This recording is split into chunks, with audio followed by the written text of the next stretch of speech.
ಸಾಮಾಜಿಕ ಅಂತರ ಸ್ವಚ್ಛತೆ ಬಗ್ಗೆ ಮಕ್ಕಳಿಗೆ ಪಾಠ ಮಾಡಿಕೊಡಲಾಗ್ತಾ ಇದೆ. ಪ್ರಾರ್ಥನೆಯ ವೇಳೆ ಕೋವಿಡ್ ಗೈಡ್ಲೈನ್ ಬಗ್ಗೆ ಮಾಹಿತಿಯನ್ನ ಕೊಡಲಾಗ್ತಾ ಇದೆ. ಸಕಲ ಸಿದ್ಧತೆಗಳನ್ನು ಶಾಲೆಗಳು ಮಾಡಿಕೊಂಡಿದ್ದಾವೆ. ಕೊರೋನಾ ಸೋಂಕಿನ ಬಗ್ಗೆ ಮಕ್ಕಳಿಗೂ ಕೂಡ ಮಾಹಿತಿ ನೀಡಲಾಗ್ತಾ ಇದೆ.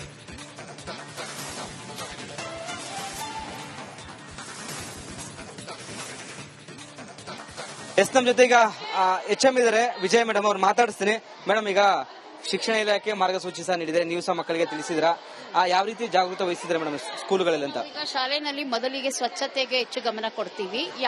ಪೋಷಕರಿಗೆಲ್ಲ ಈಗಾಗಲೇ ಮನವರಿಕೆ ಮಾಡಿ ವಾಟ್ಸ್ಆಪ್ ಗ್ರೂಪ್ ನಲ್ಲಿ ಮೆಸೇಜ್ ಗಳನ್ನ ಮಾಡಿದೀವಿ. ಜ್ವರ ಬಂದ್ರೆ, ಕೆಮ್ಮು ಬಂದ್ರೆ, ಗಂಟಲು ನೋವು ಬಂದ್ರೆ ಯಾವ ಮಕ್ಕಳನ್ನು ಶಾಲೆ ಕಳಿಸ್ಬೇಡಿ, ಆಸ್ಪತ್ರೆ ಕರ್ಕೊಂಡೋಗಿ ತೋರಿಸಿ ಅಂತ.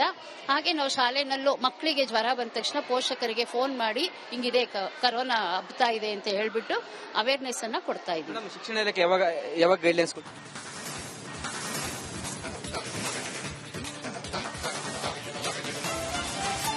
ಸಾಮಾಜಿಕ ಅಂತರ ಸ್ವಚ್ಛತೆ ಬಗ್ಗೆ ಮಕ್ಕಳಿಗೆ ಪಾಠ ಮಾಡಿಕೊಡಲಾಗ್ತಾ ಇದೆ. ಪ್ರಾರ್ಥನೆಯ ವೇಳೆ ಕೋವಿಡ್ ಗೈಡ್ಲೈನ್ ಬಗ್ಗೆ ಮಾಹಿತಿಯನ್ನ ಕೊಡಲಾಗ್ತಾ ಇದೆ. ಸಕಲ ಸಿದ್ಧತೆಗಳನ್ನು ಶಾಲೆಗಳು ಮಾಡಿಕೊಂಡಿದ್ದಾವೆ. ಕೊರೋನಾ ಸೋಂಕಿನ ಬಗ್ಗೆ ಮಕ್ಕಳಿಗೂ ಕೂಡ ಮಾಹಿತಿ ನೀಡಲಾಗ್ತಾ ಇದೆ.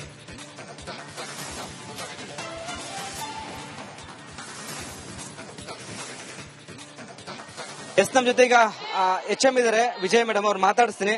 ಮೇಡಮ್, ಈಗ ಶಿಕ್ಷಣ ಇಲಾಖೆ ಮಾರ್ಗಸೂಚಿ ಸಹ ನೀಡಿದೆ, ನೀವು ಸಹ ಮಕ್ಕಳಿಗೆ ತಿಳಿಸಿದ್ರ, ಯಾವ ರೀತಿ ಜಾಗೃತಿ ವಹಿಸಿದ್ರೆ ಮೇಡಮ್ ಸ್ಕೂಲ್ಗಳಲ್ಲಿ ಅಂತ? ಈಗ ಶಾಲೆನಲ್ಲಿ ಮೊದಲಿಗೆ ಸ್ವಚ್ಛತೆಗೆ ಹೆಚ್ಚು ಗಮನ ಕೊಡ್ತೀವಿ. ಪೋಷಕರಿಗೆಲ್ಲ ಈಗಾಗಲೇ ಮನವರಿಕೆ ಮಾಡಿ ವಾಟ್ಸ್ಆಪ್ ಗ್ರೂಪ್ ನಲ್ಲಿ ಮೆಸೇಜ್ ಗಳನ್ನ ಮಾಡಿದೀವಿ. ಜ್ವರ ಬಂದ್ರೆ, ಕೆಮ್ಮು ಬಂದ್ರೆ, ಗಂಟಲು ನೋವು ಬಂದ್ರೆ ಯಾವ ಮಕ್ಕಳನ್ನು ಶಾಲೆ ಕಳಿಸ್ಬೇಡಿ, ಆಸ್ಪತ್ರೆ ಕರ್ಕೊಂಡೋಗಿ ತೋರಿಸಿ ಅಂತ. ಹಾಗೆ ನಾವು ಶಾಲೆನಲ್ಲೂ ಮಕ್ಕಳಿಗೆ ಜ್ವರ ಬಂದ ತಕ್ಷಣ ಪೋಷಕರಿಗೆ ಫೋನ್ ಮಾಡಿ ಹಿಂಗಿದೆ ಕರೋನಾ ಹಬ್ಬತಾ ಇದೆ ಅಂತ ಹೇಳ್ಬಿಟ್ಟು ಅವೇರ್ನೆಸ್ ಅನ್ನ ಕೊಡ್ತಾ ಇದ್ದೀವಿ. ಶಿಕ್ಷಣ ಇಲಾಖೆ ಯಾವಾಗ ಗೈಡ್ಲೈನ್ಸ್ ಕೊಟ್ಟು?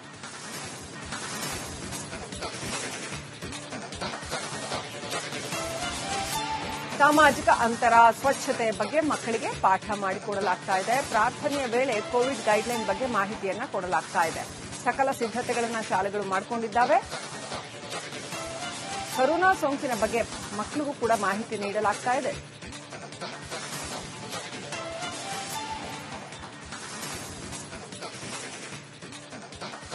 ನಮ್ಮ ಜೊತೆ ಈಗ HM ಇದ್ದಾರೆ, ವಿಜಯ ಮೇಡಮ್ ಅವ್ರು ಮಾತಾಡಿಸ್ತೀನಿ. ಮೇಡಮ್, ಈಗ ಶಿಕ್ಷಣ ಇಲಾಖೆ ಮಾರ್ಗಸೂಚಿ ಸಹ ನೀಡಿದೆ, ನೀವು ಸಹ ಮಕ್ಕಳಿಗೆ ತಿಳಿಸಿದ್ರ, ಯಾವ ರೀತಿ ಜಾಗೃತಿ ವಹಿಸಿದ್ರೆ ಮೇಡಮ್ ಸ್ಕೂಲ್ಗಳಲ್ಲಿ ಅಂತ? ಈಗ ಶಾಲೆನಲ್ಲಿ ಮೊದಲಿಗೆ ಸ್ವಚ್ಛತೆಗೆ ಹೆಚ್ಚು ಗಮನ ಕೊಡ್ತೀವಿ. ಪೋಷಕರಿಗೆಲ್ಲ ಈಗಾಗಲೇ ಮನವರಿಕೆ ಮಾಡಿ ವಾಟ್ಸ್ಆಪ್ ಗ್ರೂಪ್ ನಲ್ಲಿ ಮೆಸೇಜ್ ಗಳನ್ನ ಮಾಡಿದೀವಿ. ಜ್ವರ ಬಂದ್ರೆ, ಕೆಮ್ಮು ಬಂದ್ರೆ, ಗಂಟಲು ನೋವು ಬಂದ್ರೆ ಯಾವ ಮಕ್ಕಳನ್ನು ಶಾಲೆ ಕಳಿಸ್ಬೇಡಿ, ಆಸ್ಪತ್ರೆ ಕರ್ಕೊಂಡೋಗಿ ತೋರಿಸಿ ಅಂತ.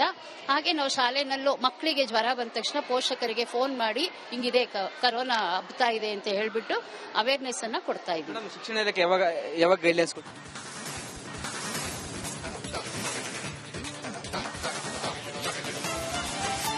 ಸಾಮಾಜಿಕ ಅಂತರ ಸ್ವಚ್ಛತೆ ಬಗ್ಗೆ ಮಕ್ಕಳಿಗೆ ಪಾಠ ಮಾಡಿಕೊಡಲಾಗ್ತಾ ಇದೆ. ಪ್ರಾರ್ಥನೆಯ ವೇಳೆ ಕೋವಿಡ್ ಗೈಡ್ಲೈನ್ ಬಗ್ಗೆ ಮಾಹಿತಿಯನ್ನ ಕೊಡಲಾಗ್ತಾ ಇದೆ.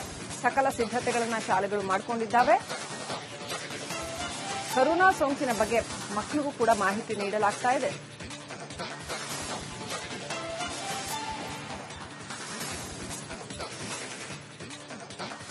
ನಮ್ಮ ಜೊತೆ ಈಗ HM ಇದ್ದಾರೆ, ವಿಜಯ ಮೇಡಮ್ ಅವ್ರು ಮಾತಾಡಿಸ್ತೀನಿ. ಮೇಡಮ್, ಈಗ ಶಿಕ್ಷಣ ಇಲಾಖೆ ಮಾರ್ಗಸೂಚಿ ಸಹ ನೀಡಿದೆ, ನೀವು ಸಹ ಮಕ್ಕಳಿಗೆ ತಿಳಿಸಿದ್ರ, ಯಾವ ರೀತಿ ಜಾಗೃತಿ ವಹಿಸಿದ್ರೆ ಮೇಡಮ್ ಸ್ಕೂಲ್ಗಳಲ್ಲಿ ಅಂತ? ಈಗ ಶಾಲೆನಲ್ಲಿ ಮೊದಲಿಗೆ ಸ್ವಚ್ಛತೆಗೆ ಹೆಚ್ಚು ಗಮನ ಕೊಡ್ತೀವಿ. ಪೋಷಕರಿಗೆಲ್ಲ ಈಗಾಗಲೇ ಮನವರಿಕೆ ಮಾಡಿ ವಾಟ್ಸ್ಆಪ್ ಗ್ರೂಪ್ ನಲ್ಲಿ ಮೆಸೇಜ್ ಗಳನ್ನ ಮಾಡಿದೀವಿ. ಜ್ವರ ಬಂದ್ರೆ, ಕೆಮ್ಮು ಬಂದ್ರೆ, ಗಂಟಲು ನೋವು ಬಂದ್ರೆ ಯಾವ ಮಕ್ಕಳನ್ನು ಶಾಲೆ ಕಳಿಸ್ಬೇಡಿ, ಆಸ್ಪತ್ರೆ ಕರ್ಕೊಂಡೋಗಿ ತೋರಿಸಿ ಅಂತ. ಹಾಗೆ ನಾವು ಶಾಲೆನಲ್ಲೂ ಮಕ್ಕಳಿಗೆ ಜ್ವರ ಬಂದ ತಕ್ಷಣ ಪೋಷಕರಿಗೆ ಫೋನ್ ಮಾಡಿ ಹಿಂಗಿದೆ ಕರೋನಾ ಹಬ್ಬತಾ ಇದೆ ಅಂತ ಹೇಳ್ಬಿಟ್ಟು ಅವೇರ್ನೆಸ್ ಅನ್ನ ಕೊಡ್ತಾ ಇದ್ದೀವಿ. ಶಿಕ್ಷಣ ಇಲಾಖೆ ಯಾವಾಗ ಗೈಡ್ಲೈನ್ಸ್ ಕೊಟ್ಟು?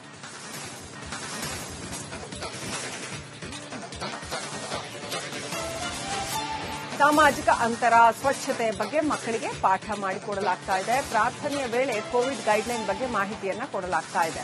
ಸಕಲ ಸಿದ್ಧತೆಗಳನ್ನು ಶಾಲೆಗಳು ಮಾಡಿಕೊಂಡಿದ್ದಾವೆ.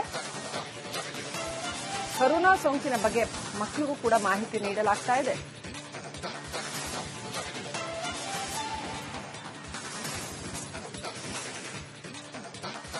ನಮ್ಮ ಜೊತೆ ಈಗ HM ಇದ್ದಾರೆ, ವಿಜಯ ಮೇಡಮ್ ಅವ್ರು ಮಾತಾಡಿಸ್ತೀನಿ. ಮೇಡಮ್, ಈಗ ಶಿಕ್ಷಣ ಇಲಾಖೆ ಮಾರ್ಗಸೂಚಿ ಸಹ ನೀಡಿದೆ, ನೀವು ಸಹ ಮಕ್ಕಳಿಗೆ ತಿಳಿಸಿದ್ರ, ಯಾವ ರೀತಿ ಜಾಗೃತಿ ವಹಿಸಿದ್ರೆ ಮೇಡಮ್ ಸ್ಕೂಲ್ಗಳಲ್ಲಿ ಅಂತ? ಈಗ ಶಾಲೆನಲ್ಲಿ ಮೊದಲಿಗೆ ಸ್ವಚ್ಛತೆಗೆ ಹೆಚ್ಚು ಗಮನ ಕೊಡ್ತೀವಿ. ಪೋಷಕರಿಗೆಲ್ಲ ಈಗಾಗಲೇ ಮನವರಿಕೆ ಮಾಡಿ ವಾಟ್ಸ್ಆಪ್ ಗ್ರೂಪ್ ನಲ್ಲಿ ಮೆಸೇಜ್ಗಳನ್ನ ಮಾಡಿದೀವಿ. ಜ್ವರ ಬಂದ್ರೆ, ಕೆಮ್ಮು ಬಂದ್ರೆ, ಗಂಟ್ಲು ನೋವು ಬಂದ್ರೆ ಯಾವ ಮಕ್ಕಳನ್ನು ಶಾಲೆ ಕಳಿಸ್ಬೇಡಿ, ಆಸ್ಪತ್ರೆ ಕರ್ಕೊಂಡೋಗಿ ತೋರಿಸಿ ಅಂತ. ಹಾಗೆ ನಾವು ಶಾಲೆನಲ್ಲೂ ಮಕ್ಕಳಿಗೆ ಜ್ವರ ಬಂದ ತಕ್ಷಣ ಪೋಷಕರಿಗೆ ಫೋನ್ ಮಾಡಿ ಹಿಂಗಿದೆ ಕರೋನಾ ಹಬ್ತಾ ಇದೆ ಅಂತ ಹೇಳ್ಬಿಟ್ಟು ಅವೇರ್ನೆಸ್ ಅನ್ನ ಕೊಡ್ತಾ ಇದ್ದೀವಿ. ಶಿಕ್ಷಣ ಇಲಾಖೆ ಯಾವಾಗ ಗೈಡ್ಲೈನ್ಸ್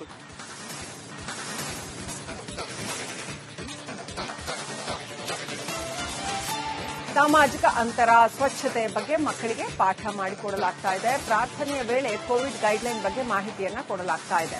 ಸಕಲ ಸಿದ್ಧತೆಗಳನ್ನ ಶಾಲೆಗಳು ಮಾಡಿಕೊಂಡಿದ್ದಾವೆ. ಕರೋನಾ ಸೋಂಕಿನ ಬಗ್ಗೆ ಮಕ್ಕಳಿಗೂ ಕೂಡ ಮಾಹಿತಿ ನೀಡಲಾಗ್ತಾ ಇದೆ.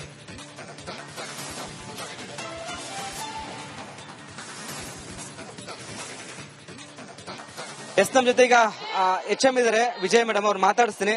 ಮೇಡಮ್, ಈಗ ಶಿಕ್ಷಣ ಇಲಾಖೆ ಮಾರ್ಗಸೂಚಿ ಸಹ ನೀಡಿದೆ, ನೀವು ಸಹ ಮಕ್ಕಳಿಗೆ ತಿಳಿಸಿದ್ರ, ಯಾವ ರೀತಿ ಜಾಗೃತಿ ವಹಿಸಿದ್ರೆ ಮೇಡಮ್ ಸ್ಕೂಲ್ಗಳಲ್ಲಿ ಅಂತ? ಈಗ ಶಾಲೆನಲ್ಲಿ ಮೊದಲಿಗೆ ಸ್ವಚ್ಛತೆಗೆ ಹೆಚ್ಚು ಗಮನ ಕೊಡ್ತೀವಿ. ಪೋಷಕರಿಗೆಲ್ಲ ಈಗಾಗಲೇ ಮನವರಿಕೆ ಮಾಡಿ ವಾಟ್ಸ್ಆಪ್ ಗ್ರೂಪ್ ನಲ್ಲಿ ಮೆಸೇಜ್ಗಳನ್ನ ಮಾಡಿದೀವಿ. ಜ್ವರ ಬಂದ್ರೆ, ಕೆಮ್ಮು ಬಂದ್ರೆ, ಗಂಟ್ಲು ನೋವು ಬಂದ್ರೆ ಯಾವ ಮಕ್ಕಳನ್ನು ಶಾಲೆ ಕಳಿಸ್ಬೇಡಿ, ಆಸ್ಪತ್ರೆ ಕರ್ಕೊಂಡೋಗಿ ತೋರಿಸಿ ಅಂತ. ಹಾಗೆ ನಾವು ಶಾಲೆನಲ್ಲೂ ಮಕ್ಕಳಿಗೆ ಜ್ವರ ಬಂದ ತಕ್ಷಣ ಪೋಷಕರಿಗೆ ಫೋನ್ ಮಾಡಿ ಹಿಂಗಿದೆ ಕರೋನಾ ಹಬ್ತಾ ಇದೆ ಅಂತ ಹೇಳ್ಬಿಟ್ಟು ಅವೇರ್ನೆಸ್ ಅನ್ನ ಕೊಡ್ತಾ ಇದ್ದೀವಿ. ಶಿಕ್ಷಣ ಇಲಾಖೆ ಯಾವಾಗ ಗೈಡ್ಲೈನ್ಸ್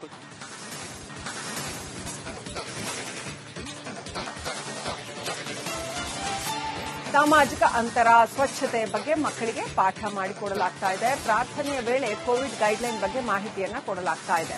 ಸಕಲ ಸಿದ್ಧತೆಗಳನ್ನ ಶಾಲೆಗಳು ಮಾಡಿಕೊಂಡಿದ್ದಾವೆ. ಕರೋನಾ ಸೋಂಕಿನ ಬಗ್ಗೆ ಮಕ್ಕಳಿಗೂ ಕೂಡ ಮಾಹಿತಿ ನೀಡಲಾಗ್ತಾ ಇದೆ.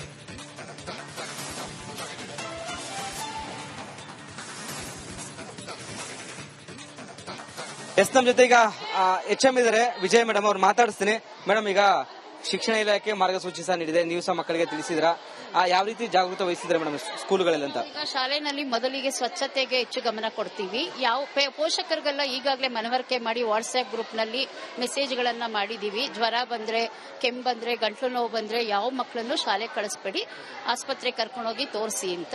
ಹಾಗೆ ನಾವು ಶಾಲೆನಲ್ಲೂ ಮಕ್ಕಳಿಗೆ ಜ್ವರ ಬಂದ ತಕ್ಷಣ ಪೋಷಕರಿಗೆ ಫೋನ್ ಮಾಡಿ ಹಿಂಗಿದೆ ಕರೋನಾ ಹಬ್ತಾ ಇದೆ ಅಂತ ಹೇಳ್ಬಿಟ್ಟು ಅವೇರ್ನೆಸ್ ಅನ್ನ ಕೊಡ್ತಾ ಇದ್ದೀವಿ. ಶಿಕ್ಷಣ ಇಲಾಖೆ ಯಾವಾಗ ಗೈಡ್ಲೈನ್ಸ್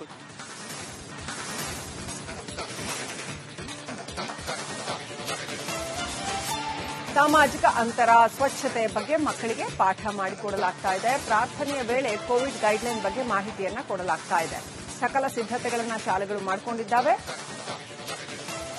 ಕರೋನಾ ಸೋಂಕಿನ ಬಗ್ಗೆ ಮಕ್ಕಳಿಗೂ ಕೂಡ ಮಾಹಿತಿ ನೀಡಲಾಗ್ತಾ ಇದೆ.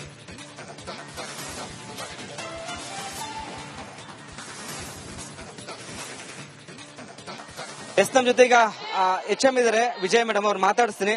ಮೇಡಮ್, ಈಗ ಶಿಕ್ಷಣ ಇಲಾಖೆ ಮಾರ್ಗಸೂಚಿ ಸಹ ನೀಡಿದೆ, ನೀವು ಸಹ ಮಕ್ಕಳಿಗೆ ತಿಳಿಸಿದ್ರ, ಯಾವ ರೀತಿ ಜಾಗೃತಿ ವಹಿಸಿದ್ರೆ ಮೇಡಮ್ ಸ್ಕೂಲ್ಗಳಲ್ಲಿ ಅಂತ? ಈಗ ಶಾಲೆನಲ್ಲಿ ಮೊದಲಿಗೆ ಸ್ವಚ್ಛತೆಗೆ ಹೆಚ್ಚು ಗಮನ ಕೊಡ್ತೀವಿ.